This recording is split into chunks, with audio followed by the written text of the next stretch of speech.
Nós prometemos e trouxemos para você hoje uma pessoa extraordinária, uma pessoa que merece toda a atenção, todo o respeito, todo o carinho. É o General Otávio Santana do Rego Barros. É uma personalidade que vocês vão gostar muito, muito importante para a história da República Brasileira. E vamos conversar com ele. General, muito obrigado. Professor Nalino, o prazer é meu, mais do que prazer, é uma honra poder compartilhar um pouco das minhas experiências pessoais e profissionais com a Uniregistral, sendo conduzido pelo senhor. Eu assisti alguns vídeos e me senti muito confortável de poder trocar essas ideias. Então, mais uma vez, muito obrigado pelo convite. General, talvez os nossos jovens gostassem de conhecer um pouquinho da sua história. Como é que o senhor se encaminhou para o Exército? Como é que foi essa sua opção? Professor, eu tenho 63 anos. Desde os 14 anos, eu milito dentro da atividade militar. Então, aos 14 anos, eu fui para a Escola Preparatória de Cadetes em Campinas, jovem ainda, indefeso emocionalmente, mas ciente do caminho que deveria trilhar. E desde então venho fazendo carreira, eu sou um oficial da Arma de Cavalaria, saí oficial na Academia Militar das Agulhas Negras em 81, galguei os postos normais da carreira, fiz os cursos normais da carreira, curso de graduação, curso de mestrado, curso de doutorado, servi fora do país por 2 vezes, até ascender a general em 2011, logo após retornar do Haiti, onde comandei o Batalhão de Força de Paz. E como general, eu tive a felicidade de ser indicado pelo presidente da República e pela presidente da República em 2 ocasiões distintas. A primeira para comandar a Brigada Operacional de Montanha do Exército Brasileiro, com sede em Juiz de Fora. Depois eu fui diretor do curso superior de defesa na ESG, no Rio de Janeiro.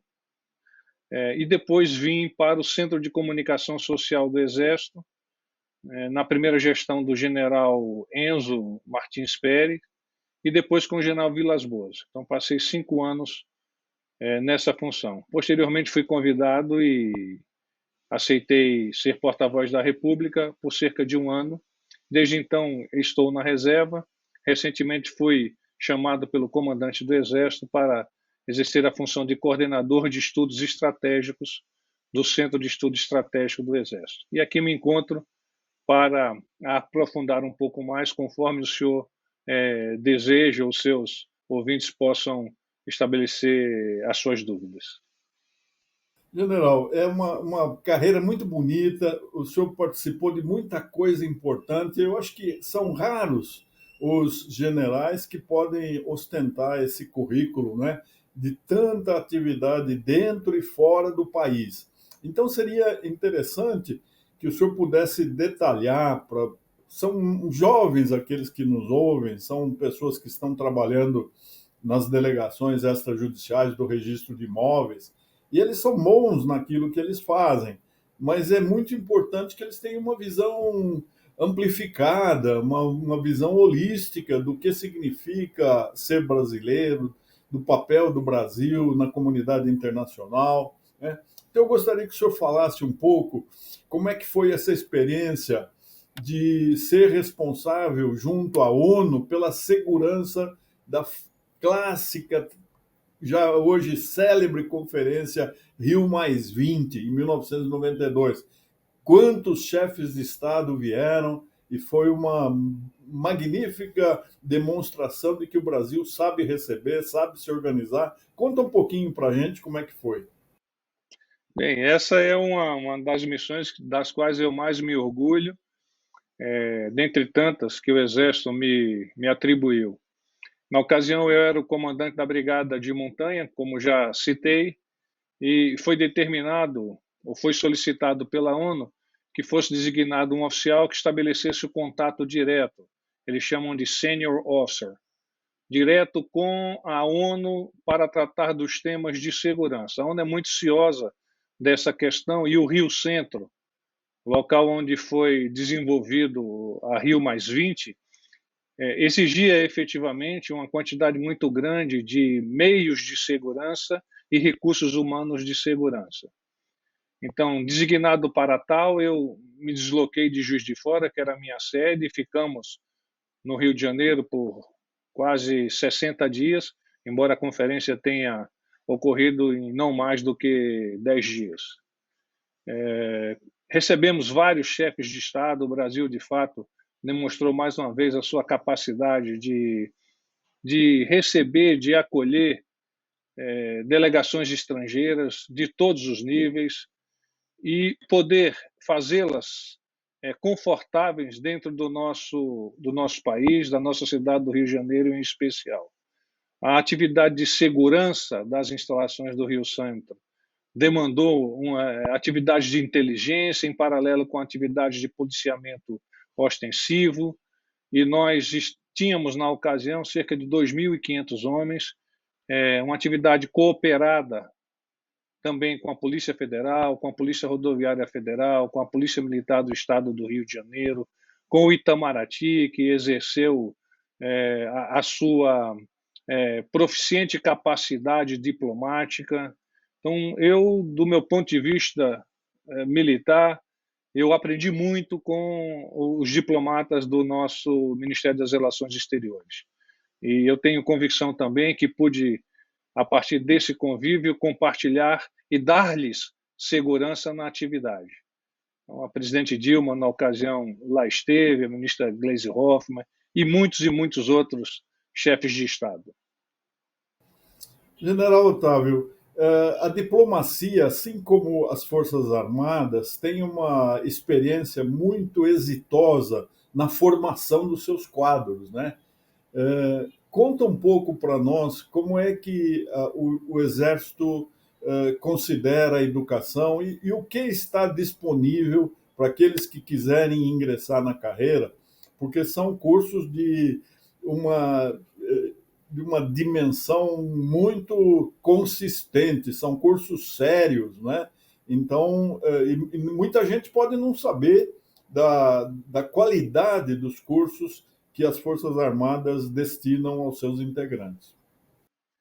Bem, é muito interessante e, na verdade, é muito especial a atenção que o Exército Brasileiro destina à atividade de ensino. Professor, para que os nossos ouvintes tenham uma dimensão exata, um oficial, para chegar ao meu nível, ele está em contato com a atividade acadêmica por muito mais do que 10 anos da sua vida.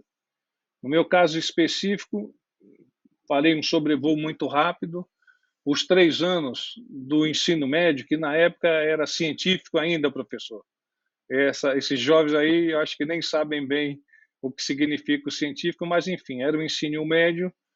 Depois a faculdade, que é a Academia Militar das Agulhas Negras, na qual nós passamos 4 anos. No meu caso específico, o primeiro ano de um ensino básico e depois mais 3 anos da arma que eu escolhi, que no caso a cavalaria.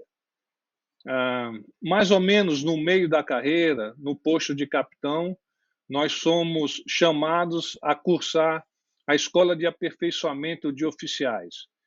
Então, é um curso no meio da carreira que pode ser considerado um mestrado, que faria, então, um paralelo com a atividade acadêmica normal. No intervalo entre o curso de aperfeiçoamento e a academia, nós fazemos cursos de especialização. Eu vou sempre usar o meu exemplo. Então, eu fiz o curso de Operações na Selva, do famoso Centro de Instruções de Guerra na Selva, como tenente. Depois eu fiz os estágios e cursos de montanha e depois de Pantanal. Então, são habilitações operacionais que o indivíduo, o militar, ele se candidata e, eventualmente, pode ser aprovado ou não. Depois do curso de aperfeiçoamento de oficiais, nós somos submetidos a uma prova para acesso à Escola de Comando e Estado-Maior do Exército. é a escola de mais alto nível do Exército Brasileiro. Lá são formados os futuros generais da Força. Para você ter uma ideia, no concurso deste ano, nós tivemos cerca de 1.100 candidatos nos postos de capitão-major e até tenente-coronel, para uma aprovação de 120 alunos. Pode não ser a dimensão para o aluno, para a pessoa que está nos ouvindo, é distinta da dimensão daquelas concorrências de universidade. E eu explico por quê. O oficial, quando chega nesse nível da vida, ele sabe o que quer. Então, todos se debruçam efetivamente nos estudos para ter a oportunidade de galgar a entrada e a matrícula na Escola de Comando de Estado-Maior. É um curso maravilhoso, onde, na ESAO, voltando um pouquinho, na ESAO nós trabalhamos muito especificamente com atividade operacional. A ESAO nos forma até a possibilidade de comandarmos unidades. O que seria unidade? Um batalhão, um regimento, um grupo de artilharia. Na ECM, a ECM nos proporciona a capacidade de atuar já nos campos político, estratégico e operacional.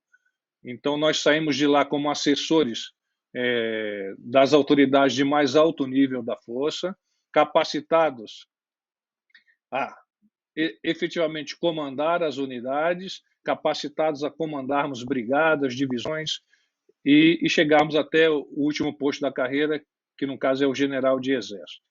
Na própria ECM, que nós cursamos como major, no posto de coronel, nós voltamos para fazer o curso de altos estudos militares, no nível 2, porque a ECM é considerado no nível 1. A sigla que nós chamamos é CPAEX. Então, aí já são coronéis, eles vão de novo para os bancos escolares e tratam dos temas mais altos da administração, propondo, inclusive, alguns projetos que são acatados pelo alto comando do Exército, provendo para a Força um caminho, um futuro a ser perseguido. Então, dentro desse escopo é basicamente assim que é a nossa formação. Eu reputo e agradeço que o senhor tenha elevado essa pergunta. Eu reputo por demais importante o conhecimento da formação dos nossos oficiais. Ela é diversa, ela é militar, é tanto militar quanto filosófica. Nossos oficiais, eles precisam ler, eles precisam estar antenados, eles precisam estar atualizados. Não ficamos adstritos apenas aos temas militares, vamos além. E eu os convido, aqueles que nos assistem nesse momento, se tiverem a oportunidade de visitarem uma escola dessas que eu já citei, para o nível de oficial, vocês ficariam maravilhados. Temos também as escolas para o nível de sargentos, que é a Escola de Sargento das Armas. A sede é em Três Corações. Então, o sargento é considerado o elo entre o comando e a tropa. Ele vai comandar diretamente o soldado. Também é no nível de faculdade. A pessoa, para entrar na Escola de Sargentos, precisa já estar formada no ensino médio. E ele vai percorrer a carreira, podendo chegar até o posto de capitão. Essas são as atividades diretas. Mas o Exército precisa de outros profissionais. Então, nós vamos buscar no mercado e oferecer um curso por meio de um concurso, também na Escola Complementar de Oficiais, para advogados, historiadores, administradores, professores de inglês, professores de português, que aí nós chamamos de quadro complementar de oficiais. Eu acho que dei uma boa panorâmica. Caso desejem aprofundar-se, eu proponho que consultem também o site do Exército. Muito bom, General Rego Barros. Agora, seria interessante que o senhor explicasse, o senhor escolheu cavalaria, né? Existe infantaria, quais são as outras? Eu sou reservista de terceira categoria, então perdão a minha ignorância. Não, mas faz parte o senhor também, ou fez parte pelo menos, do processo de mobilização do Exército. Porque o Exército, as Forças Armadas brasileiras, elas não podem, per si, serem as únicas responsáveis pela segurança da nação. Ela precisa dessa colaboração, a colaboração daqueles que podem cursar os nossos centros de preparação de oficiais da reserva, aqueles sargentos temporários que são formados nas tropas. Então, no seu caso, independente disso, o senhor esteve em algum momento capacitado a nos defender. As armas que nós tratamos na academia são a arma de infantaria, a arma de cavalaria, a arma de artilharia, a arma de engenharia, a arma de comunicações, o serviço de intendência e o quadro de material bélico. Então, na academia, são 7 eixos. Inclusive, me recordo agora, e é bom citar, que nós já temos na academia, desde a preparatória na academia, as meninas cursando, já temos oficiais do quadro de material bélico e do serviço de intendência. E muito em breve nós vamos ter as meninas como oficiais combatentes. Elas vão poder cursar o curso de comunicações, que é uma arma combatente, vai para o combate, troca tiros com o inimigo. Então, isso é muito interessante e é bom que desperte também nas nossas jovens brasileiras esse interesse, né? Nós vemos em alguns exércitos, vemos também nas nossas Forças Armadas, as meninas, as moças, já em efetiva operação. E no Exército, o Exército não poderia ser diferente, já está preparado para isso. Então, eu ia perguntar, general, o que é cavalaria mecanizada? Porque a gente pensa em cavalaria, aqueles soldados garbosos montando cavalos muito bonitos, né? O que é a cavalaria mecanizada? Nós continuamos garbosos e bonitos, professor, porque montamos os cavalos também. Mas essa é uma atividade muito mais de honras, de escolta, de recepção de autoridades e, eventualmente, de um esquadrão específico é aplicado em operações de garantia da lei e da ordem. Então, os cavalos são protegidos com uma espécie de armadura, os militares são protegidos com uma espécie de armadura. Mas essa não é, hoje em dia, no combate contemporâneo, a forma adequada de se combater, de se ir para o campo de combate. Então, quando o senhor questionou o que vem a ser cavalaria mecanizada, ela é uma das partes da composição da cavalaria. Nós temos a cavalaria blindada, então são aqueles tanques, são viaturas sobre lagarta, aquelas viaturas mais pesadas, e a cavalaria mecanizada são blindados também, mas sobre rodas.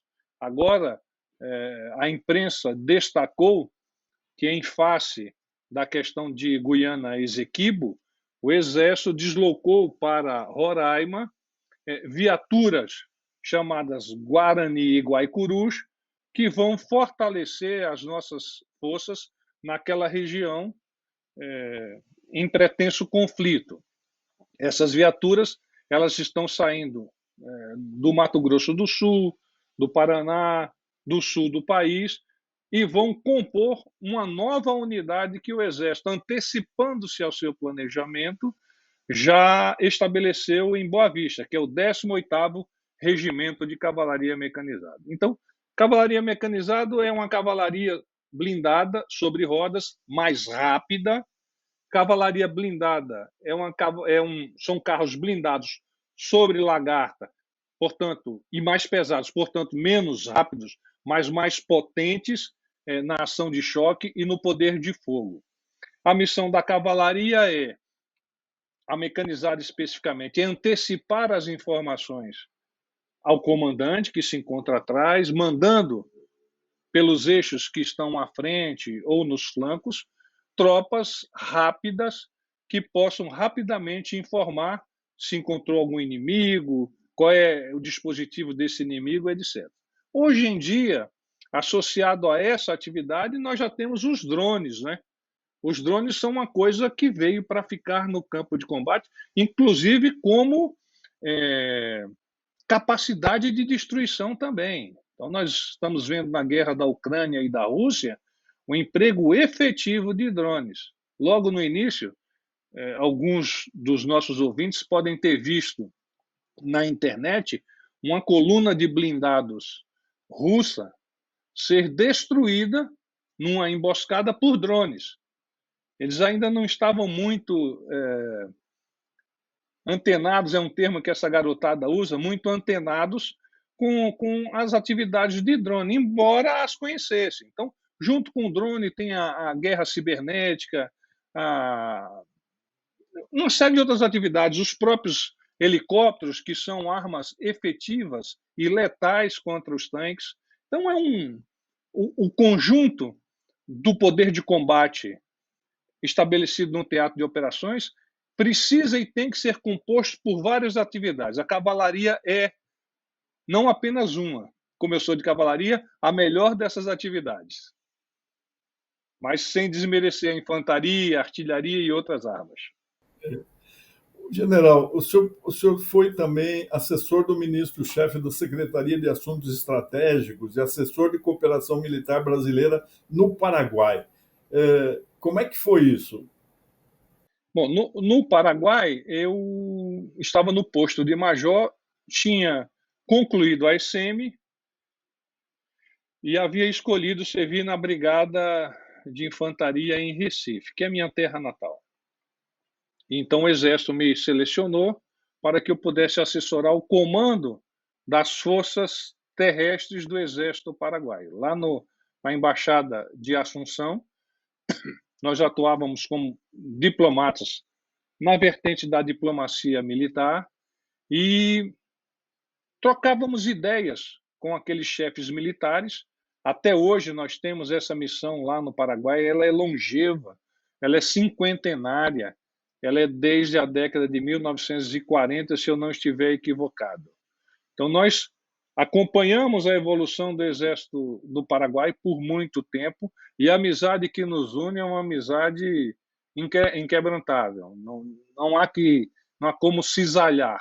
Eu tenho muito respeito pelo povo do Paraguai, pelos oficiais do Paraguai, e eles, de igual forma, têm conosco.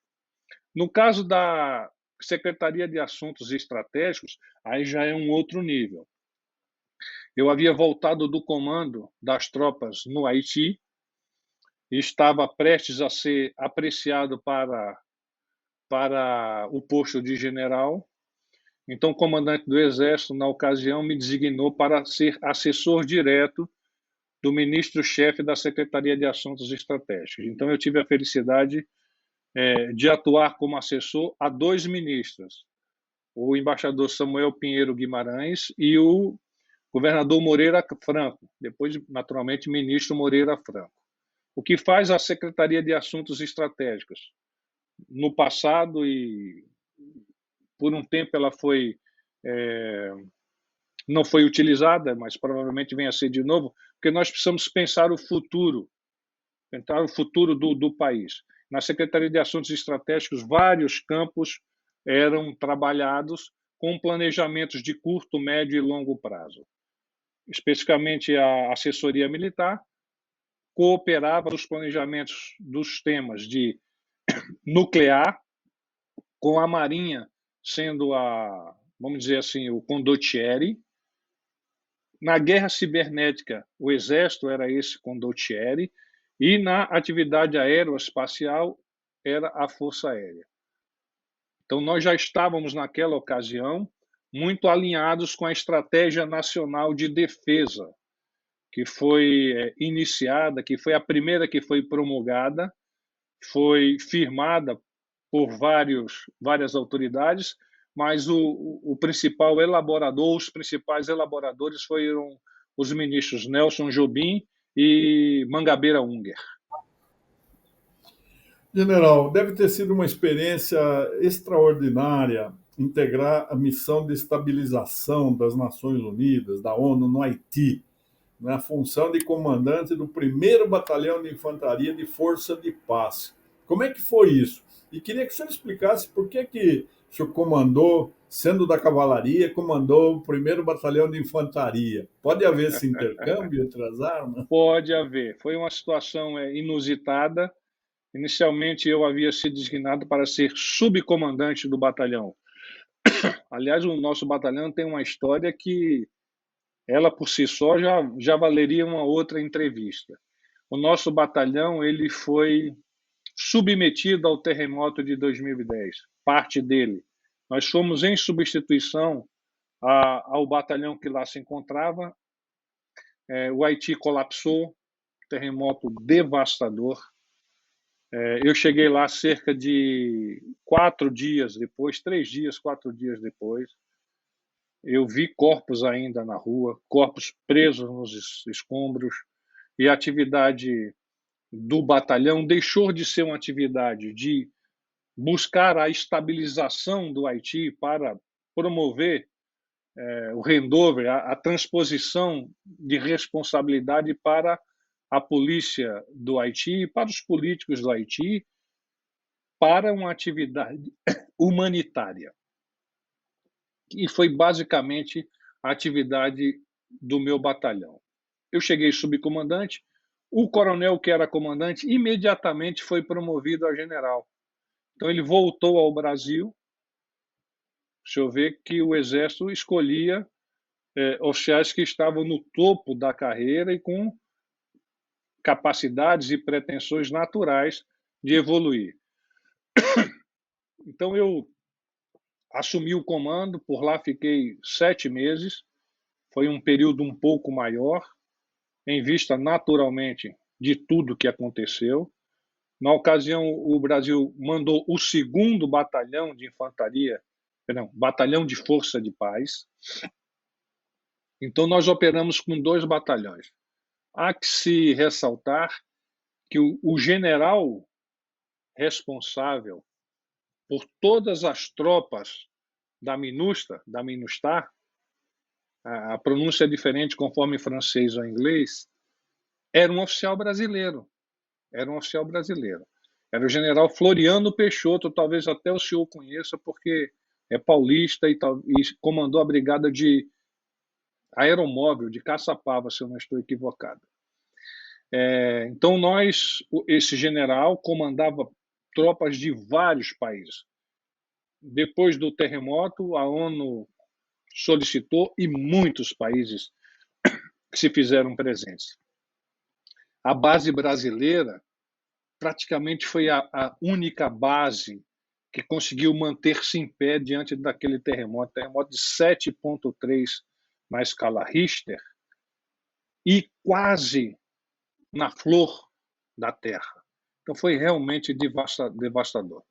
Então o batalhão dava apoio naturalmente à população haitiana, instalou-se ao lado do batalhão um hospital de campanha da Força Aérea. Nós já tínhamos na composição do batalhão um grupamento operativo de fuzileiros navais. A Força Aérea nos abastecia semanalmente ao menos 2 vezes com voos diretos, levando mantimento e equipamento. Então foi um pool de atividade diplomática e de atividade militar que o governo brasileiro, na ocasião era o presidente Lula, que o governo brasileiro ofereceu àquele país amigo. Como comandante, eu tive experiências fantásticas de lidar com exércitos de todos os cantos do mundo, Japão, Coreia, Nepal, Estados Unidos, Argentina, Chile, França, enfim, uma coisa fantástica, é uma experiência que quem passa por ela jamais esquece. E particularmente porque o que nós víamos nos tocava a fundo como ser humano, né? O soldado ele tem um pouco da armadura de parecer infalível, de parecer intocado pela emoção. Não é isso. Nós somos gente com qualquer outra gente. E o que nós vimos no Haiti nos tocava profundamente.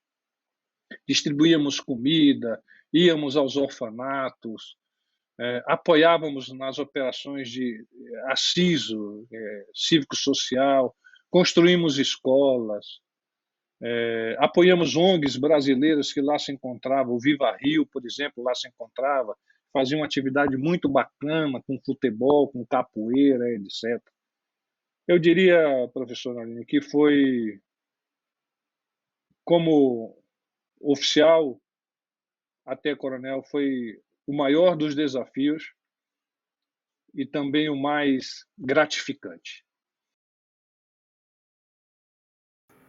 General, e qual foi a diferença que o senhor viu lá, numa situação assim de terremoto, de verdadeira catástrofe, e o senhor trabalhar, comandar na força de pacificação nos complexos do Alemão e da Penha?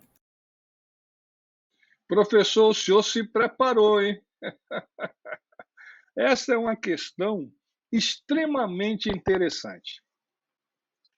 Veja bem, quando nós estamos em operações de força de paz, pelo menos a doutrina na época, nós tínhamos o peacekeeping, manter a paz, e o peace enforcement, impor a paz. A missão do Haiti, ela ficava no meio entre manter a paz e impor a paz. O Haiti, a missão, a MINUSTAH foi aberta em 2004 em face de gangues que tomaram conta do Haiti, e aí sequência do Papa Doc, do Baby Doc. O Canadá e os Estados Unidos já tinham tentado em outras missões uma estabilização sem sucesso. Assim que as tropas saíam, a coisa recrudescia. Então, os militares brasileiros aprenderam muito a operar dentro da população, a operar no touch, tocando na população, conversando com a população. Nós aprendemos um termo que era bombagai. Bombagai é bom garoto, e então toda hora a gente encontrava uma criança, bombagai aqui, bombagai ali, jogávamos bola com esses garotos que viviam em favelas. Nossa Senhora, coisa inimaginável, professor. Muito bem. Eu, como logo que fui promovido a general, na cerimônia de posse como general, o meu comandante, que era o general Adriano, que era o comandante militar do leste, me chamou no canto e me disse: "Ô Rego Barros, você vai com sua tropa para os complexos do Alemão e da Penha. Até então, apenas as tropas do Rio de Janeiro, da cidade do Rio de Janeiro, tinham tido esse privilégio e esse desafio de operar naquela região. Não sei se o senhor se recorda, seguramente o senhor sim, mas os nossos ouvintes.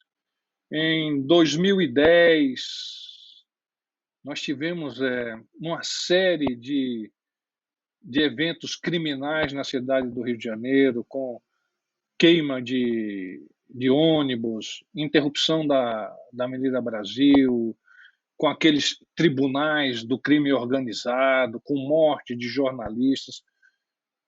O Rio de Janeiro encontrava-se incapacitado, essa é a palavra correta, incapacitado de fazer uma operação de segurança amplo espectro para retomar a sensação de segurança.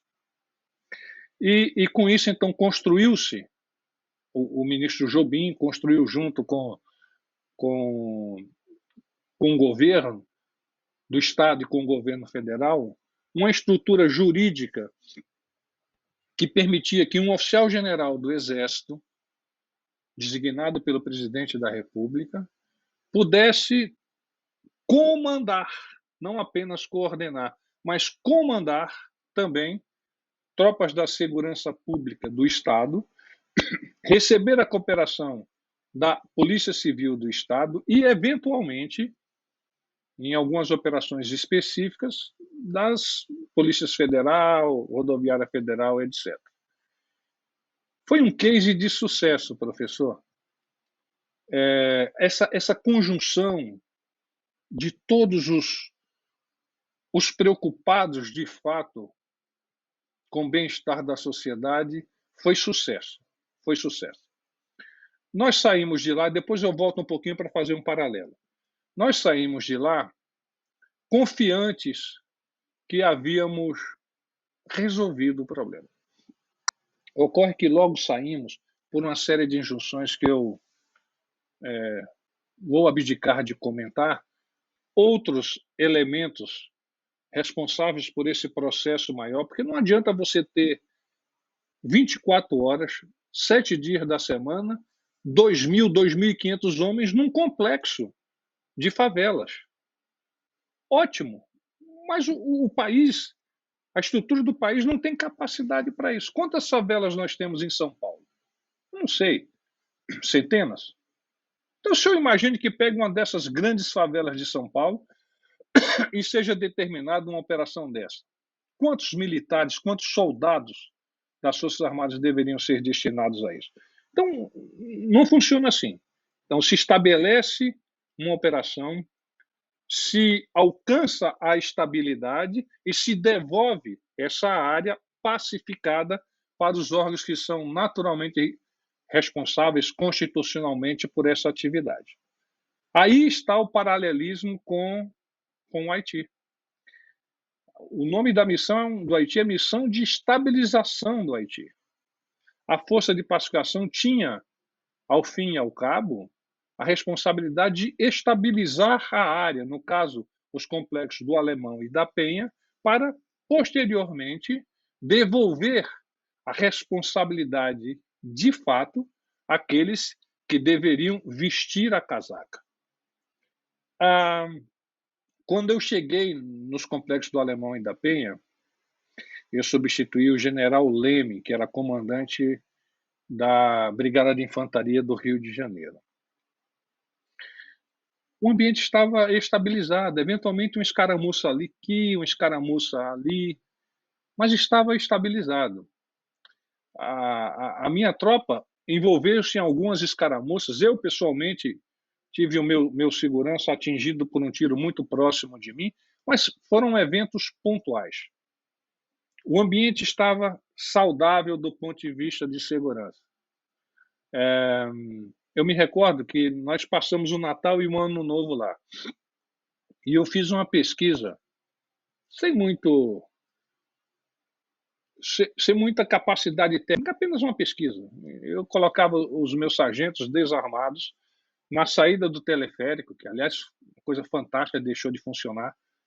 Os teleféricos que ligavam lá a base do morro, a parte superior do morro, lá no Alemão, na Penha, uma coisa linda e deixou de funcionar. Então as pessoas chegavam do trabalho, ou iam para o trabalho, e o nosso militar perguntava: qual é o seu principal problema hoje? Professor, segurança foi apenas a 7ª reivindicação daquele pessoal. Veja só, a mudança de perfil, creche, trabalho, transporte, educação, lazer, estiveram à frente de segurança. Quando, numa análise muito simplória, você tem a segurança considerada problema, apenas o 7º problema em uma camada da sociedade, segurança não é problema, professor. Segurança não é problema, não é? Então foi magnífica essa atividade. Eu recebi visita de delegações estrangeiras. Veja que coisa interessante. A chefe de gabinete da então secretária de Estado dos Estados Unidos, a Hillary Clinton, esteve comigo lá no Complexo do Alemão. Eu dei uma palestra para ela. O comandante das Forças Operacionais do Canadá esteve comigo. Juízes, procuradores, ministros do STF, autoridades eclesiásticas. A Igreja da Penha é uma coisa fantástica. Estiveram lá conosco. Então, o case foi de sucesso. Lastimosamente, ele se perdeu por outras razões que eu abdico de comentar. General, está tão gostosa essa conversa que eu acho que nós vamos fazer um outro programa. Vamos terminar por aqui essa Eu acho primeira que eu estou parte. falando muito, né, professor? Não, não é, muito interessante, está muito, muito interessante. Eu conheço Vossa Excelência, sou seu leitor assíduo, né? Obrigado. Sou aquele que cobra a publicação de um livro com esses magníficos artigos, né? Até aborrecendo Vossa Excelência aí toda hora De cobrando forma isso. alguma, o senhor Mas sempre nós muito fidalgo. vamos voltar já.